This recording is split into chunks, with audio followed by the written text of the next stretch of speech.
Hello everyone, it's Kari, and I'm back today with another project using the Hedgehog Hollow October box.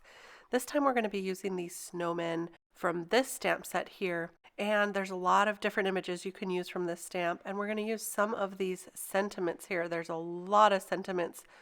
I'm going to use this one right here, the Be Full of Joy sentiment, but there are so many different ones to choose from here that are really fun. And then also this stencil, which I love. I am going to use the snowflake part, but there are also some other things you can use over here on the side, which is really cool. And I'll use those in a future project. This is the die we're going to be using again, but I'm going to switch it up a little bit today to show you how you can alter this die and make it look like a completely different card. So first of all, I am going to use the stencil, and I've taped it to the back of my cardstock. I'm using Nina Solar White 80-pound paper here, and I've got some Distress ink in Salty Ocean, and I'm just going to use my stencil brush to quickly stencil on these snowflake images. I'm also going to use another color, a little purple here, to give it some variation in color. And it's hard to tell on video, but it's really neat with the variation. So there you go. Now I've cut out the die already, and just making sure that I've got this in the right position, and I'm going to cut off the edge here so that we don't have that scalloped edge. It makes it look completely different. And today I am not going to use one portion of the interactive part of this die, so I went ahead and taped back in that rectangle cutout piece, or it's actually just kind of an oblong piece. So we're not going to use that part.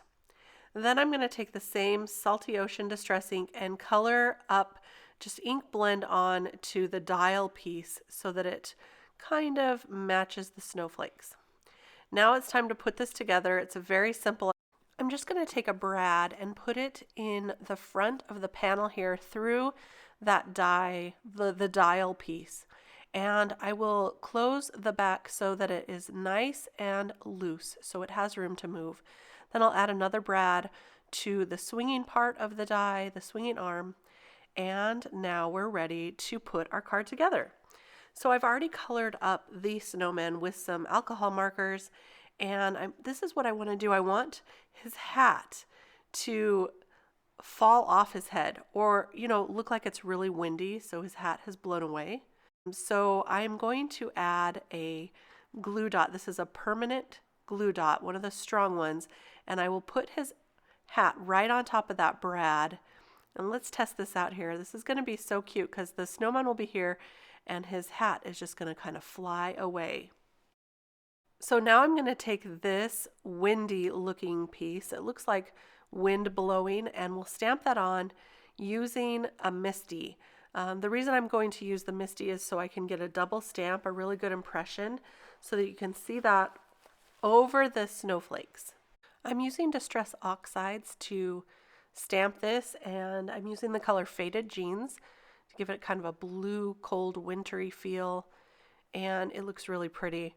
I will stamp this twice. Now you're going to see I'm going to move this down, and I wish I would have moved it down just a touch further because I didn't leave quite enough room, or as much room as I had intended for the sentiment. And you'll see that in just a minute. For now, I'm going to build up the rest of this card. I will add the larger snowman with some 3M foam tape, and I will make sure that it does not interfere with that brad there. So I moved some of that foam tape so the brad didn't make it stick up further, if that makes sense. Every time I add an additional element, I always check to make sure that that hat is sliding freely. It would be heartbreaking to build the card up and then find that something is in the way of that mechanism. So I always test after every time. Now I'm adding the smaller snowman and this little snowbank, and these I will just add straight to the card with liquid adhesive so that they don't get in the way of the hat movement. And this is the stamp that I'm using here. It's a cute little snowbank. It can work on top of the chimney or even here in this situation. I thought it was really cute with this scene. So now I'm going to test it out. It's going to look really pretty on this blue foil paper as the backdrop. So now I'll add that sentiment, and you can see here that I just needed a tiny bit more room, but it still worked. So I am going with it. I used some VersaFine Onyx Black to stamp that on, and now we'll go ahead and put the rest of the card together. I will use 3M foam tape to attach it to the card panel here, the foil paper, because I want it to have a little room to move with that dial. So it seems to work really well with this foam tape, and I did cut it down smaller so that it would fit on the sides there. And of course I'm going to test it before I add it completely to the panel. I added a piece here to the dial, but I'm not going to remove the backing because I don't want that to stick. I'm just adding that so it stays popped up, so it's easier to move the dial. It just makes it so the dial stays popped up. Now I'll remove that backing paper and add it to the foil paper, and take a look at how cute the snowman, his hat is just blowing right off there. So now we'll just add it to the card base with some liquid adhesive. I have some 110-pound paper so that it's nice and sturdy. Now I did forget to stamp that arrow. So I found this little arrow in one of my dies. This is the Lawn Fawn Reveal Wheel. It has a little tiny arrow in there.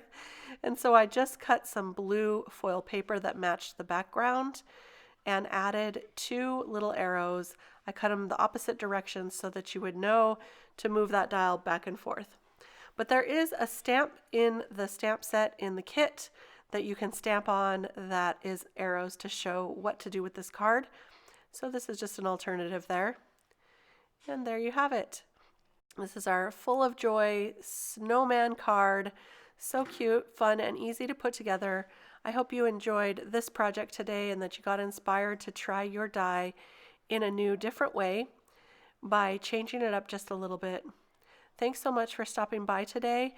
If you liked this video or liked some of the ideas in this video, please don't forget to give me a thumbs up, and I hope you subscribe to my channel. I'd love to see you again. I'll be back with some more inspiration very soon. Here's some additional videos that you might be interested in. Again, thank you so much. I love it when you stop by. We'll see you next time. Bye-bye.